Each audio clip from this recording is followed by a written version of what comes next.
Bonsoir à tous et bienvenue dans Au Quotidien La Suite en ce vendredi soir, dernière quotidienne de la semaine avec Laure Girard pour nous accompagner. Bonsoir Laure. C'est déjà fin janvier. Et ouais, Le temps passe. Hein. Dernière de la semaine, on est encore fin janvier lundi. C'est vrai. C'est mardi.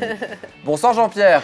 Bonsoir. Le grand Jean-Pierre Guyard, directeur de publication de la Vie Mancelle et Sartois. Ce soir, on va s'intéresser au dernier numéro de la revue avec le 3e volet du centenaire des 24 heures du Mans qui aborde notamment le pesage. On va en parler dans quelques instants. Et puis restez avec nous puisqu'à la fin de l'émission, grâce à une question très compliquée, vous allez pouvoir gagner votre dernière place pour le festival international de magie qui aura lieu la semaine prochaine. Mais pour l'heure, on va parler évidemment de la Vie Mancelle et Sartoise. Laure m'a déjà piqué Oui, je suis en train de le lire. la revue. Désolée, voilà. On va évoquer évidemment les 24 heures du Mans, 3e volet consacré à ce centenaire des 24 heures et notamment un très beau dossier signé Claude Goisdieu, le pesage, un passage obligé.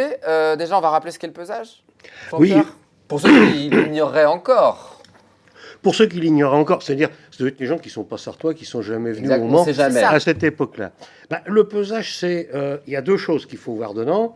C'est qu'effectivement, c'est pour vérifier que techniquement, tous les véhicules sont, disons, dans le règlement. Mmh. Ça, c'est techniquement parlant, techniquement, le poids, la sécurité, le poids. C'est pour ça que ça s'appelle le pesage, d'ailleurs. Et puis, pour les Monceaux et pour les Sartois et pour tous ceux, c'est un moment de convivialité où on peut se promener au milieu de tout ça, on voit les voitures, on voit tout, et on voit les pilotes de près. Ça, c'était une volonté de Georges Durand quand il a créé, pas seul, mais cette course des 24 heures, d'associer le public à l'événement, dire on sort du circuit et on propose à tout le public d'être au plus proche des pilotes et des voitures. Tout à fait. Tout à fait, oui. C'est ce qui a été souhaité au départ, c'est-à-dire que c'est la fête au Mans. Alors justement, ce qui est intéressant dans ce dossier, dans cet article, c'est qu'on découvre qu'il y a eu plein de lieux différents, notamment, je le disais hors antenne, la place d'Alger. J'ignorais que la place d'Alger avait été un lieu où se passait le pesage à une époque. C'est petit, en tout cas. La place d'Alger, aujourd'hui, effectivement. Bon, quand il y avait une vingtaine de partants, ça allait. Et puis, il n'y avait pas le plateau technique qu'il y a maintenant et ainsi de suite. Donc, ça allait. Mais effectivement, c'était un peu juste. En tout cas, ça a rarement eu lieu sur le circuit, mais très souvent en ville du Mans. C'est-à-dire que ça a eu lieu quand même une quinzaine d'années à peu près. Parce que moi, je me souviens y être allé. Donc, c'était dans l'enceinte du circuit. Et puis, c'est revenu, ça a été ramené dans le centre-ville parce que c'est une demande du public. C'est la grande semaine du Mans qui démarre par le pesage. Donc, à découvrir ce beau dossier, le pesage, passage obligé, signé Claude Goisdieu. Il y a aussi un très beau sujet sur les Alpines, sur les DB, mais aussi sur les Pastos et l'Hôtel de France, car ce qui est important à dire, c'est que l'Hôtel de France, qu'on trouve à la Chartre-sur-le-Loir, était un haut lieu, le fief de Aston Martin ou encore de Ford, c'est ça? Tout à fait. Alors, Pastos, j'ai toujours un petit faible pour la maison Pastos, parce que j'habitais pas très loin. Et nous, on venait boire un coup chez Pastos de temps en temps. À l'Hôtel de France. À l'Hôtel de France. Et d'ailleurs, j'y vais encore de temps en temps. Ça n'a pas changé, c'est resté dans son jus. Les repreneurs ont fait vraiment un travail formidable en reprenant ça tel que c'était. Oui, effectivement, c'était pas très loin du Mans, il y avait 45 km. Et d'ailleurs, il y a certains pilotes qui y ont été.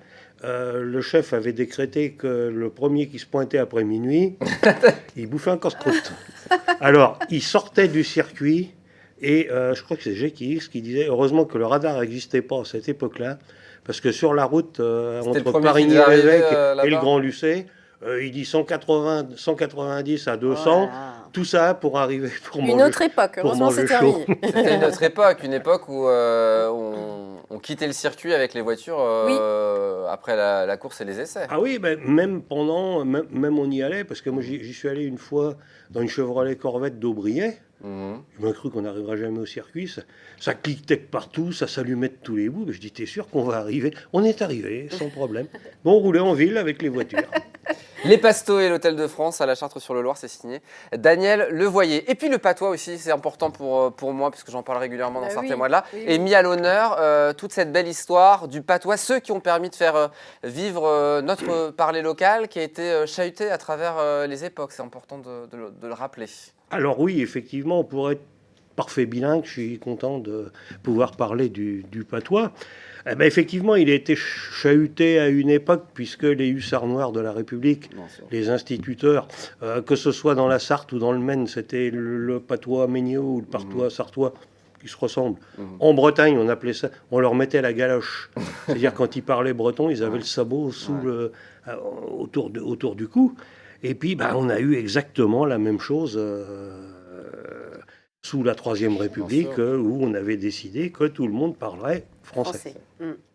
À l'école, d'ailleurs, moi je me souviens, on parlait tous français. Mais dans la cour de récréation, on parlait patois. Hein. Oui, mais si on parlait patois en classe, on se faisait peut-être taper sur les doigts avec une règle ou autre. Non. Oui, parce que le père Raymond Géron n'était pas très facile. Ah, alors on se tenait à carreau. Ça, c'est du souvenir.